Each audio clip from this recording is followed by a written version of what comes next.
ট্রাকের ধাক্কা ডিভাইডারে উঠল 4 চাকা।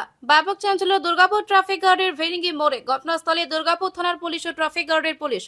জানা গেছে, বৃহস্পতিবার সকালে ডিভিসি মোড় হয়ে 19 নম্বর জাতীয় সড়ক ধরে রানীগঞ্জের দিকে একটি 4 চাকা গাড়ি যাচ্ছিল। তখনই একটি ট্রাক ওই গাড়িটির পিছনে ধাক্কা মারে। তারপর নিয়ন্ত্রণ হারিয়ে 4 চাকা গাড়িটি ডিভাইডারের ওপর চলে যায়। তবে হতাহতের কোনো খবর নেই। রাজীব সিং বলেন, আমি গাড়ি নিয়ে ডিভিসি মোড় হয়ে জাতীয় সড়ক ধরে রানীগঞ্জের দিকে যাচ্ছিলাম। ভেরিঙ্গি মোড়ের সামনে একটি ট্রাক আমার গাড়িটিকে ধাক্কা মারে। তারপরই আমার গাড়িটি ডিভাইডারে উঠে যায়। প্রাণ বাঁচলো, এটাই ভাগ্যের। মোড় দিকে আসছিলাম, যাচ্ছিলাম মেজিয়া প্লান্টে। রাস্তাতে হঠাৎ এখানে আসার পর দেখছি যে পিছনে একটা সাউন্ড হয়েছে, গাড়ি একটা ট্রাক লরি মেরেছে পিছন থেকে। আমাদের গাড়ি রাস্তা উপরে ঘুরে এই ডিভাইডারের উপরে এসে চেপে গেছে।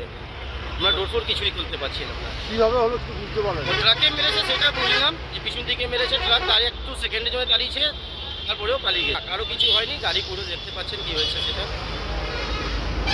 বড় দুটো। আপনার নাম? রাজীব সিং।